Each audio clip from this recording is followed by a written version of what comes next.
coming to you today from the Panama Canal, out here on a fabulous holiday. We're traveling on the Disney Cruise Line from Florida all the way to California, and today's the day that we transit the Panama Canal. As I've been on board ship, I've learned lots about the Panama Canal. There's so many parallels and observant learnings for us in business. But the Panama Canal is an extraordinary feat of human engineering.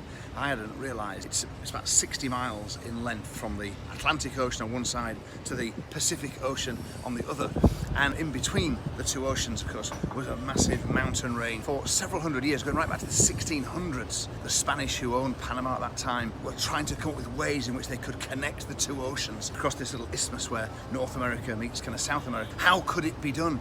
And the French had a big proper crack at it in the 1800s. They excavated a huge amount of the mountain range, just using loads and loads of dynamite to blow this thing up and build this massive big ditch. But they couldn't make it work because they were trying to get the whole thing down to sea level. It was only just over 100 years ago, in the first part of the 20th century, that the Americans got on board, and under Teddy Roosevelt took over this big zone 10 miles wide in agreement with the Panamanian government to build this canal. And it took 11 years to build. And what's incredible is that the canal raises this ship up over 80 feet, and we go from ocean level up 80 feet into a massive lake that runs for about 40 miles. We go across the lake, and then another set of locks takes us down 80 feet at the other end, so we're back at ocean level when we enter the Pacific. And this level of kind of perseverance, first of all, over many years. There were loads and loads of setback from disease, not to mention all the engineering challenges. Lots of things went wrong, and isn't it like that for us in business?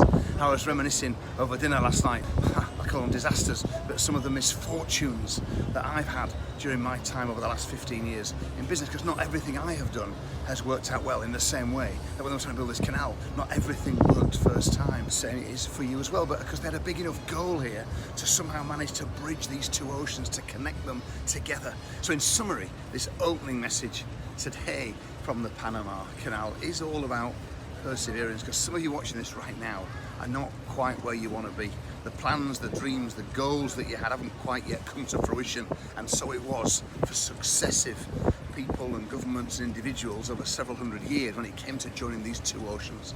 Now they made it work in the end through innovation and through perseverance, and all of us that have achieved any success in business have had to come back from setbacks at one time or another.